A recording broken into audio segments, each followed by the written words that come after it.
WhatsApp guys, আজকে ছোট ভাইয়ের জন্য যাচ্ছে একটা বাইক আনতে। অলরেডি বাইকটা কুরিয়ারে চলে এসেছে। এখন আমরা সবাই মিলে যাব কুরিয়ার অফিসে, বাইকটা এখন আমরা রিসিভ করতে যাব। তো চলুন ভিডিওটা দেখতে থাকুন, তোমরা চলে আসো। এই যে এখন আমরা সবাই মিলে একসাথে যাব বাইকটা আনতে। তো চলুন ভিডিওটা দেখতে থাকুন। সো গাইস, আমরা এখন যাচ্ছি কুরিয়ার অফিসে। আমি আছি আমার দুলাবাড়ির সাথে, তার বাইকের পিছে আমি বসে আছি।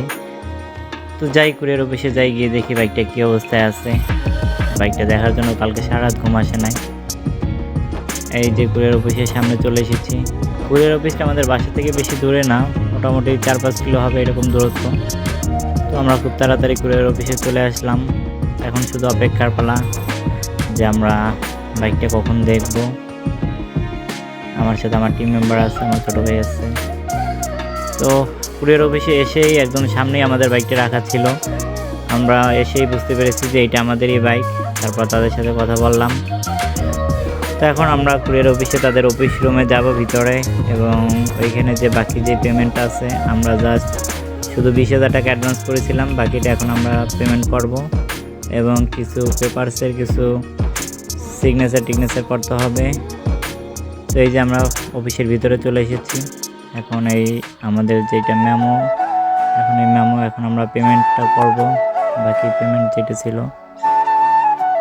তো এই মুহূর্তটা মানে একজন বাইকারই বোঝে যে আমাদের পেমেন্ট করা শেষ গাইস। এখন আমরা বাইকের কাছে চলে আসলাম। তো বাইকটা আমরা এনেছি মোটামুটি অনেক দূর থেকে, এটা বগুড়ার একটা শোরুম থেকে আনা। এখন বাইকটা আনপ্যাক করা হচ্ছে। আমরা খুব আগ্রহ নিয়ে দাঁড়িয়েছিলাম যে মানে বাইকটা আনপ্যাক করার পরে কী অবস্থা, কোথাও কোনো স্ক্র্যাচ আছে কিনা বা কোথাও কোনো ভাঙাচোর আছে কিনা, সেটা নিয়ে আমরা খুব ভয় ছিলাম। কারণ বাইকটা আমরা না দেখি জাস্ট কুরিয়ারে বাইকটা আমরা শুধু হোয়াটসঅ্যাপে পিক দেখছিলাম, তারপরে আমরা অ্যাডভান্স করে অর্ডার করেছি। তো এখন আমরা বাইকটা কী অবস্থা আছে দেখার জন্য খুব আগ্রহ নিয়ে আছি। তো ওই কুরিয়ার অফিসের এক ভাই, সে আস্তে আস্তে পলিগুলো আনপ্যাক করতেছে। তো বাইকে এই পলিগুলো করতেও আমাদেরকে ওই শোরুমে টাকা পেমেন্ট করতে হয়েছে। তো এখন আমরা বাইকটা নিয়ে বাসায় যাব, দেন আপনাদেরকে দেখাবো বাইকের কী অবস্থা, কীভাবে এনেছি, ডিটেলস বলবো। তো চলুন যাওয়া যাক। তো গাইস, এই হচ্ছে বাইক। এই বাইকটা আমি আজকে কুরিয়ার থেকে এইমাত্র ডেলিভারি নিয়েছিলাম আমার ছোটো ভাইয়ের জন্য। আর বাইকটা আপনাদেরকে দেখাচ্ছি। আর একটা কথা আমি ক্লিয়ার করে দিচ্ছি, আমার থাম্বনেইলে দেওয়া ছিল যে ইউটিউবের ইনকাম থেকে আমি এই বাইকটা কিনেছি। আসলে না গাইস, সরি। এই বাইকটা আমি ইউটিউবের টাকা থেকে কিনি নাই। তবে আপনাদের সাপোর্ট চাই। আপনারা যদি আমাকে সাপোর্ট করেন তাহলে ইনশাল্লাহ আমি ইউটিউবের টাকা দিয়ে এরকম একটা বাইক কিনবো। আর এই বাইকটা কোথা থেকে এনেছি, কুরিয়ারে আমার কত কস্ট গিয়েছে, কীভাবে কী এনেছি সেটা জানার জন্য অবশ্যই আমাকে কমেন্ট করবেন। ইনশাল্লাহ আমি কমেন্টে রিপ্লাই দিয়ে দেবো। এখন আপনাদেরকে আমি এই বাইকটার কন্ডিশনটা দেখাচ্ছি। বাইকটার কন্ডিশন আলহামদুলিল্লাহ অনেক ভালো আছে। আর বাইকটা কিন্তু আমরা জাস্ট হোয়াটসঅ্যাপে ভিডিও দেখে তারপর বাইকটা অর্ডার করেছিলাম, এবং অনেক ভয় ছিলাম যে বাইকটা ডেলিভারি পাওয়ার পর কীরকম হয়। কারণ এইসব গাড়ি তো আসলে পিক দেখে কেনা উচিত না, বা বোঝা যায় না যে বাইকটার কন্ডিশন কীরকম। তারপর আলহামদুলিল্লাহ আমরা স্যাটিসফাই আছি বাইকের কন্ডিশনে।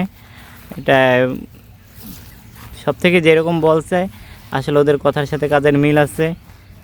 বাইক একদম নতুনের মতোই বলা যায়, বাইকে কোনো স্পট নাই। বা বাইকের এই যে টায়ার কন্ডিশন দেখেন, টায়ার কন্ডিশন ভালো, সব কিছুই ঠিক আছে আলহামদুলিল্লাহ।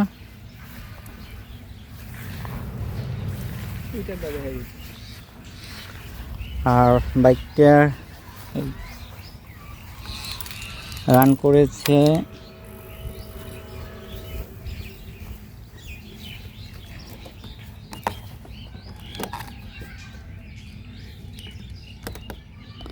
এই দেখতে পাচ্ছেন গাইস, বাইকটা রান করেছে 2745 কিলো।